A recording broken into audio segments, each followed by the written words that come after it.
Olá, telespectadores da TV da Transparência. Na manhã desta quinta-feira, o arcebispo aqui de Fortaleza, Dom Gregório Paixão, liderou uma coletiva de imprensa com a divulgação oficial da campanha da Fraternidade de 2024, que marca o período da Quaresma da Igreja Católica, que foi iniciada ontem, na quarta-feira de cinzas. É a campanha desse ano que tem como tema principal Fraternidade e Amizade Social. Vós sois todos irmãos e irmãs. Vamos conferir a abertura dessa reunião e um trecho da fala do arcebispo aqui de Fortaleza.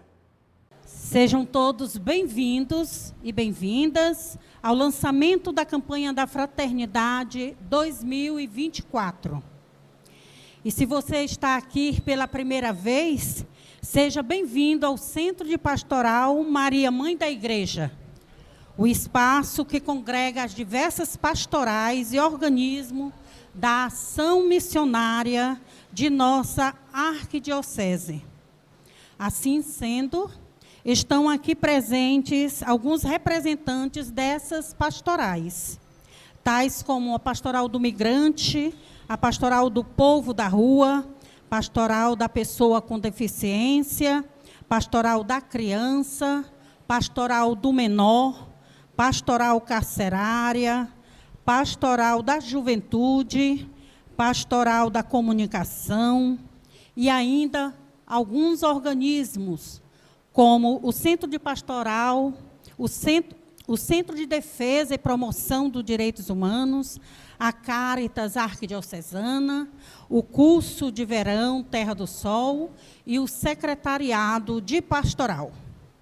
E, claro, aqui também temos alguns padres, temos ainda Dom Júlio César, nosso bispo auxiliar, e temos também os padres, religiosos e diocesanos aqui presentes. Desde 1964, a Igreja Católica do Brasil promove a campanha da Fraternidade, a CF, como caminho de conversão pessoal, comunitária e social.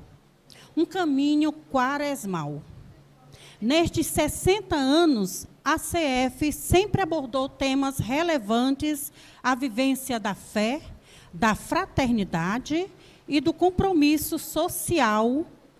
Por isso, já foram abordados temas como a fome, a exclusão, o tráfico de pessoas, educação, idosos, juventude, comunicação, saúde, meio ambiente e tantos outros. Fraternidade e amizade social é o tema da campanha da Fraternidade deste ano. A citação que nos faz refletir este tema é extraído do Evangelho de Mateus, capítulo 23, versículo 8, que nos inspira o seguinte lema: vós sois todos irmãos e irmãs. Esta campanha da fraternidade tem como objetivo despertar para o valor e a beleza da fraternidade, promovendo e fortalecendo os vínculos da amizade social para que em Jesus Cristo a paz seja realidade entre as pessoas e o povo. Porque estamos na Quaresma, um período em que nós buscamos sempre tirar do nosso coração aquilo que de menor existe para nos nutrir da graça, da bênção, da alegria, que é a presença de Deus e, ao mesmo tempo, a presença dos irmãos, de um modo especial, aqueles com quem nós não temos contato, aqueles que nem sempre enxergamos e aquele que Deus nos faz enxergar através do amor que devemos dedicar a todos os homens e a todas as mulheres. Afinal de contas, somos todos irmãos, como é o tema desta campanha da fraternidade.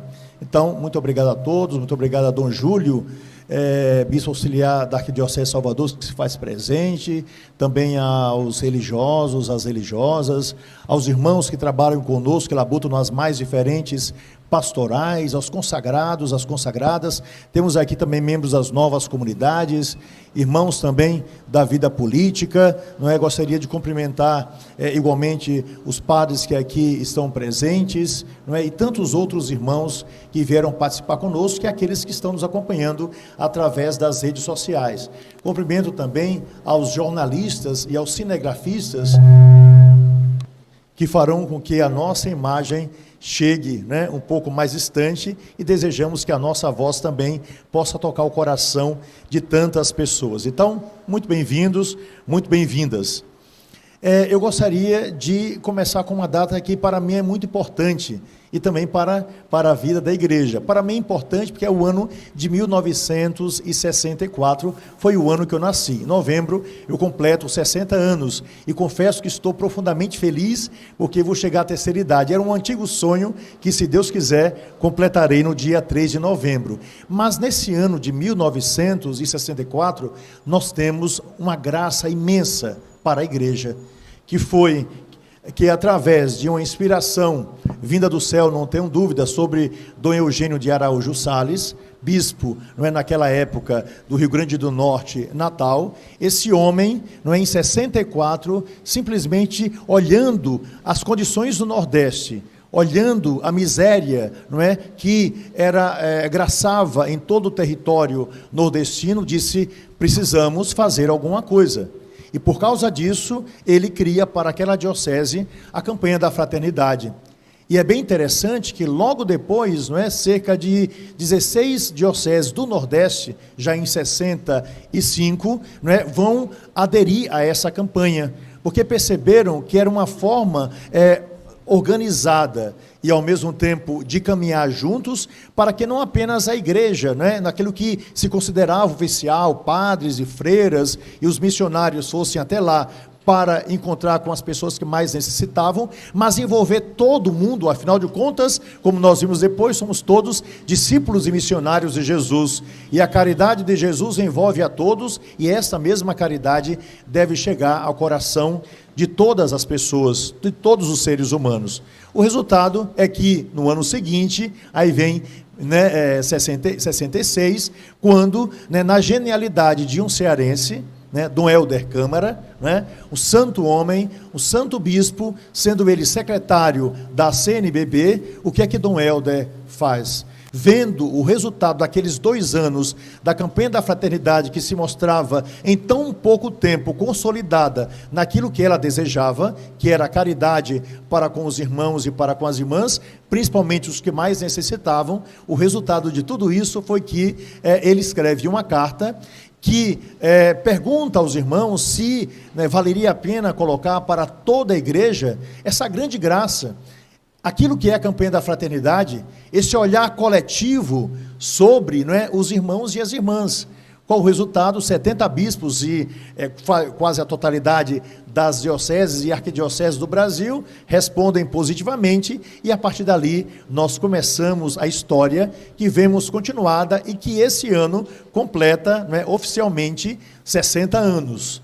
Então, para nós é uma graça muito grande, porque a campanha da fraternidade deseja ver, iluminar e agir diante das realidades que nos cercam. E eu me sinto muito feliz por estar nessa casa, nesse centro pastoral, porque aqui existem as mais diversas pastorais, principalmente as pastorais sociais e as pastorais mais exigentes, que desejam levar a cada irmão, em primeiro lugar, Jesus Cristo, porque Ele é a paz, inegavelmente. Ele é aquele que nutre a nossa vida, Ele é aquele que transforma toda a realidade. Jesus nos mostra, através da nossa fé e através, daquilo que é a decorrência da fé, ou seja, os atos concretos, aquilo que nós devemos praticar, o que fazer para que o bem que nasce, de uma profunda vida de oração, de um profundo contato com Deus, de algo que transforma a nossa vida pela presença do Espírito Santo dentro de nós, toda essa graça deve se transformar em atos concretos pelo bem que nós fazemos. Não dá, pelo menos para nós cristãos, para separar fé e caridade. Não dá para separar caridade e fé. Elas caminham juntas. E essa grande graça e essa grande alegria que nós temos em cada campanha da fraternidade, que não deve ser apenas um período de 40 dias enquanto dura a quaresma, mas a campanha da fraternidade, ela vem como reflexão que deve ser feita durante um ano. Ou seja, até que nós esperemos a próxima campanha da fraternidade. E essa campanha da fraternidade não termina apenas neste ano, mas ela se soma a todas as outras anteriores, para que a gente não trabalhe apenas com o tema, mas para que os temas anteriores, com o tema novo que é proposto, faça com que uma imensa graça e uma imensa alegria, nesse grande conjunto, nessa grande beleza, daquilo que foi refletido e que foi colocado em ação, chegue a todas as pessoas, principalmente sobre um olhar atento àqueles que mais necessitam. Já na Assembleia Legislativa do Estado do Ceará, o assunto que mais repercutiu foi sobre o Carnaval. O deputado estadual Cláudio Pinho foi um dos primeiros a subir à tribuna e falou sobre os gastos dos municípios durante esses dias de festa, destacando principalmente o município de São Gonçalo do Amarante. O líder do governo, Romeu Aldigueri, por outro lado, enalteceu a atuação da segurança do estado do Ceará e foi rebatido pelos seus colegas Felipe Mota e Sargento Reginaldo, que criticaram duramente a segurança pública aqui do Ceará. Estamos aqui hoje, exatamente a primeira sessão posterior ao Carnaval, para também fazer uma análise do Carnaval em São Gonçalo do Amarante. Os investimentos feitos, a gente sabe que a festa, ela traz emprego, traz renda, movimenta também a economia do município. Nós não podemos, com dificuldades financeiras, com dificuldades na saúde pública, com dificuldades na infraestrutura, estar gastando no Carnaval mais do que, inclusive, no asfalto. Veja só, São Gonçalo fez um empréstimo há pouco tempo de 100 milhões de reais e gastou no Carnaval quase 6 milhões, o que já conseguimos apurar. Quer dizer, quase 6% do empréstimo feito, que o povo de São Gonçalo vai pagar, foi só para a festa. Sabe quanto que ele investiu em pavimentação asfáltica? 2.286.000. E asfaltou umas ruas lá. Eu sei que aqui não dá para ver direito, mas é o asfalto papelim. É tão fino que está nascendo com algumas chuvas, já está nascendo mato. Essa é a falta de qualidade das obras aplicadas no município de São Gonçalo do Amarante. Eu tive o privilégio de ser gestor em São Gonçalo por 2 mandatos. E lá se fazia obras, se fazia carnaval, se fazia São João, o aniversário do município, sempre com bandas de relevância, muitas delas nacional. Porém, não tinha endividamento, não tinha obra de má qualidade. Hoje, você chega no posto de saúde, não tem um remédio. A direção da UPA não sabe mais o que fazer. Aliás, nós foi que inauguramos a UPA lá no distrito do Pecém. As escolas de São Gonçalo estão de fazer pena e dó. Como é que o município, que era o primeiro lugar do CRED, hoje está em 9º, que tinha, quando eu deixei a prefeitura, 52 escolas nota 10, hoje é 0. 0, pessoal, 0. É isso mesmo. E é por isso que surge o movimento na cidade para que a gente possa voltar a fazer parte da gestão naquele município. Porque quando falta qualidade nos serviços públicos, as pessoas se lembram logo do antigo gestor, do gestor que fez. Portanto, a minha obrigação enquanto parlamentar também é vir aqui para mostrar o que está sendo feito na cidade de São Gonçalo, ou melhor, deixando de ser feito. E o que está sendo feito à custa de empréstimo. A população de São Gonçalo vai ficar 10 anos pagando essa farra que estão fazendo com recurso público no município. É a farra mesmo, é farra de paredão. E o engraçado, se cadastra o paredão, a polícia vem e prende. Os turistas estavam indo embora da Taíba porque não suportavam mais aqueles paredões de som. Nós precisamos trazer um turismo qualificado, um turismo em que as pessoas possam vir com as suas famílias e se sentir bem. É dessa forma que pensamos o turismo para o município de São Gonçalo do Amarante. Escutei também a Tenco que devia tomar a concessão para vender para outro. Eu acho que devia assumir imediatamente, porque quando tinha a Coelce, nós sabíamos a quem reclamar. Hoje se reclama, se faz a denúncia, se faz o chamado e é mesmo que nada. Primeiro, repercutir e parabenizar desde já o Sistema Estadual de Segurança Pública, na pessoa do secretário Dr. Samuel Alânio, na pessoa do comandante-geral da Polícia Militar do Estado do Ceará, Coronel Clênio, do diretor-geral da Polícia Civil, Dr. Márcio Gutierrez, Dr. Júlio Torres, inspetor-chefe da Perícia Forense do Estado do Ceará, em nome deles, a toda a corporação, homens e mulheres que fazem a gloriosa Polícia Militar, Corpo de Bombeiros Militar, Polícia Civil do Estado do Ceará, pelos números da Operação Carnaval, que em entrevista coletiva ontem foram ditos e hoje já repercute, inclusive na imprensa escrita, na capa dos jornais de grande circulação do Estado do Ceará, a redução gigantesca nos números de crimes, de furtos, de roubos, de veículos, de celulares, de crimes letais, de crimes sexuais no Estado do Ceará, mostrando o trabalho da inteligência, determinação pessoal do governador Armando de Freitas, mostrando o trabalho que foi feito no ano passado, com concurso, com chamamentos de cadastro de reserva, com início de cursos, com o aumento do efetivo, com o aumento agora efetivo de 30% das diárias, com a questão da legislação que nós fizemos em relação à ISO, com a questão da legislação em relação ao fardamento, com as melhorias, com agora as promoções de centenas de policiais e bombeiros militares ocorridas em janeiro, enfim, o governo do Estado com ações concretas, com ações objetivas, com eficácia, valorizando a corporação, valorizando o Sistema Estadual de Segurança Pública, a implementação do CISP, que faz com que todo o comando de segurança pública do Estado do Ceará esteja no mesmo local, facilitando o trabalho, a inteligência, a resposta imediata. E eu queria aqui, amigas e amigos, ler e comentar alguns números publicados, que é importante a gente conhecer o trabalho e parabenizar quando a gente tem vitórias como essas, deputado Marcos Sobreira, deputado Messias, deputado Jacir Diniz. Em relação ao número de ocorrências de roubo de veículos no período do Carnaval, nós tivemos uma redução de 49,53%, deputada Lia.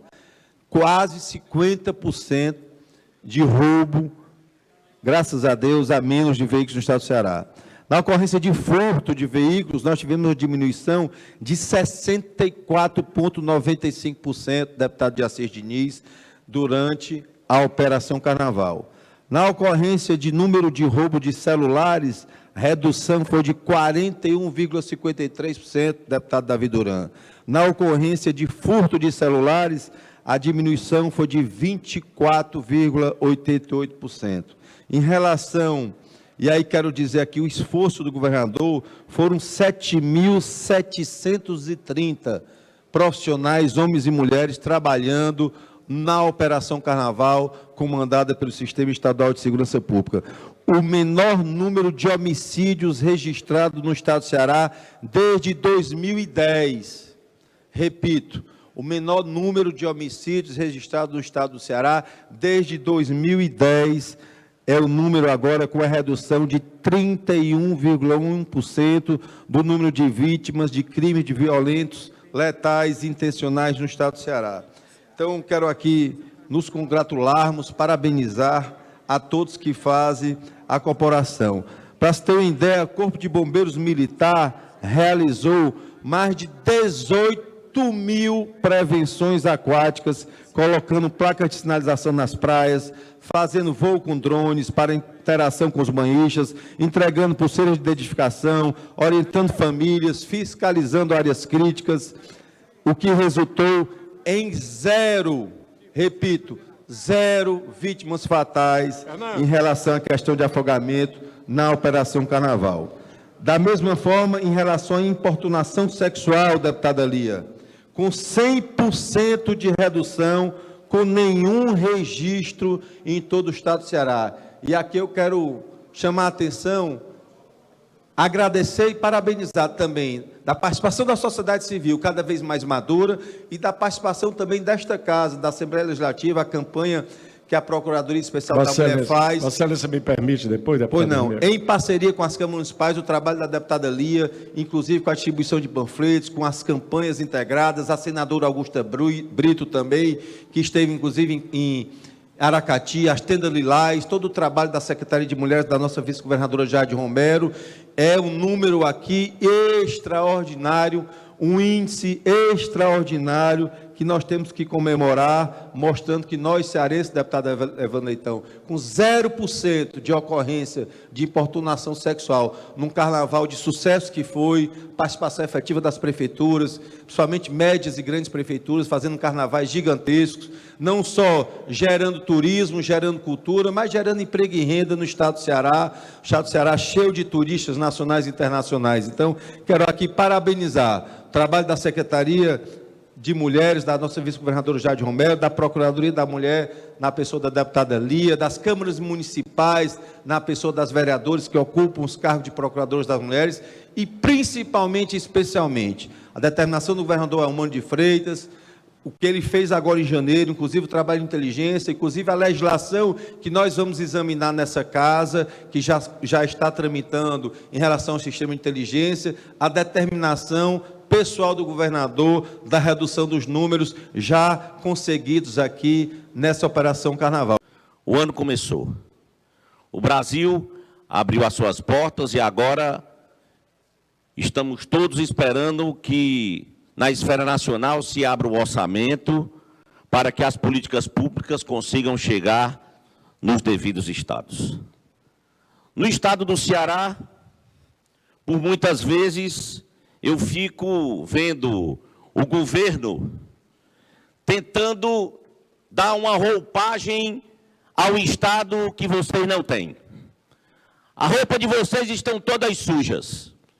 Vocês não conseguem alimentar a política pública que chega na base, que por muitas vezes tem o respeito da população. Vocês estão fazendo a pior gestão na segurança pública. Esse dado que se dá no dia de hoje, de um carnaval, era para ter ficado nos blocos de rua. Não agora o excelentíssimo senhor secretário fazer a junção de toda a esfera e todo o clã da segurança pública para divulgar dado de carnaval, deputado Sargento Reginaldo, Vossa Excelência, que é da segurança. Diversos policiais que são assassinados. Bairros inteiros de Fortaleza fechados por conta de um criminoso.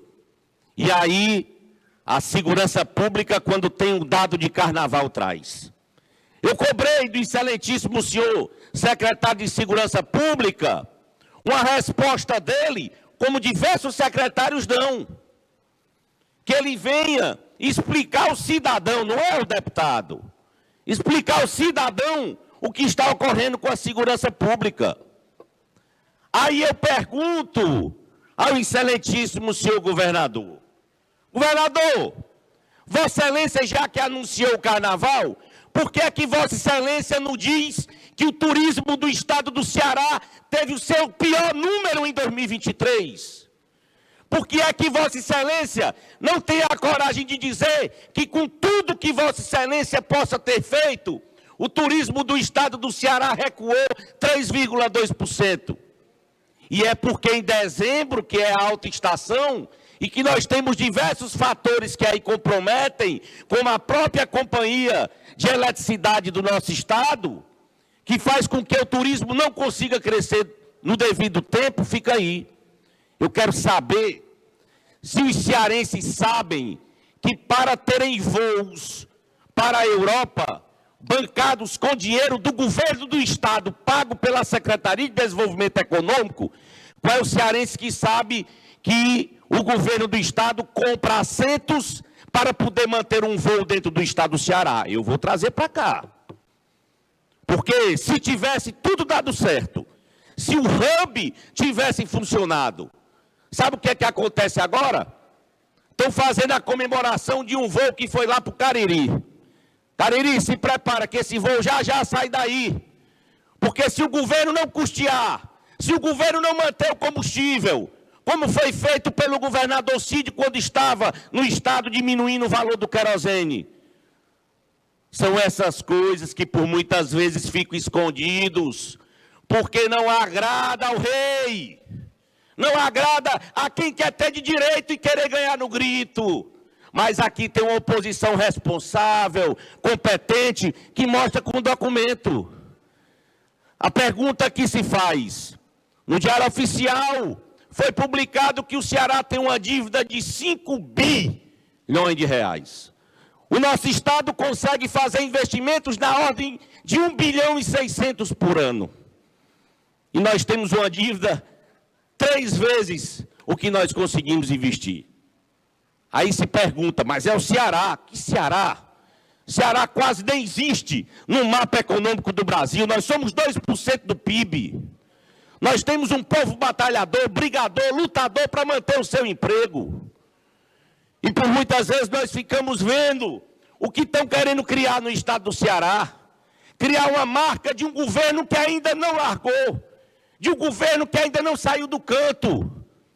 Quando começaram a fazer, na semana passada eu trouxe o tema, que o governo anterior a este que está aqui, governo federal, deixou um déficit de 213 bi. E o estado do Ceará, que tem um de 5 bi, quem foi que deixou esse déficit? Porque um foi do Bolsonaro para o Lula, depois o Lula vai deixar para o outro. E aqui no Ceará, quem foi? Para quem não conhece de segurança pública, o comandante maior das Forças Armadas é o presidente da República. O comandante maior de todas as tropas estaduais é o governador de seu estado. Nesse exato momento, a Polícia Militar do estado de Ceará se sente simplesmente sem comando. Sem comando. Essa é a expressão real. E sabe o que é o sentimento que vai na ponta? É de revolta. Porque quando o secretário da Segurança Pública aparece junto à maior cúpula da segurança pública para celebrar os dados da Operação Carnaval e simplesmente não houve nenhuma coletiva antes, ninguém viu a presença do governador do estado para lamentar a morte do soldado Bruno Marques. E, deputado Felipe Mota, eu tenho sempre o cuidado de verificar. No outro dia, até o meio-dia, eu esperei o governador do estado se pronunciar. Não havia uma linha do governador Eumano Freitas sobre a morte do policial Bruno Marques. Quando foi no período da tarde, apareceu, pasmem, um story. No Instagram do governador, aparece um story que era da Secretaria de Segurança Pública, compartilhado pelo governador do estado. É isso, deputado Antônio Henrique, que a nossa tropa merece? O governador não teve a dignidade dele fazer a própria nota. O governador não teve a dignidade de ir a público, apresentar à população, como fez o governador Tarcísio em São Paulo, diante da morte do policial do Rota. Como faz o governador de Goiás, Caiado. Mas aqui o que é que nós temos? Nós vamos falar da Operação Carnaval, o melhor indicador em 10 anos. Como é que eu vou olhar para a cara do comerciante lá no Pirambu e dizer para ele, nossa segurança pública está indo muito bem. Tivemos o melhor indicador de segurança do carnaval em 10 anos. Como é que eu vou olhar para a cara do cidadão lá na Cidade Jardim, que perdeu a sua casa, e dizer para ele, olha, a segurança pública do estado de Ceará tem o melhor índice de carnaval em 10 anos. Como é que eu vou dizer para os socorristas do SAMU que nessa manhã tiveram um colega executado lá na Caucaia? E era a segunda tentativa. Tentaram a primeira vez, ele foi hospitalizado, voltou para casa e foi assassinado. Gente, pelo amor de Deus, o que é que está acontecendo? Eu só espero mesmo que os deputados da base do governo pensem e calculem muito bem cada palavra quando vierem me responder.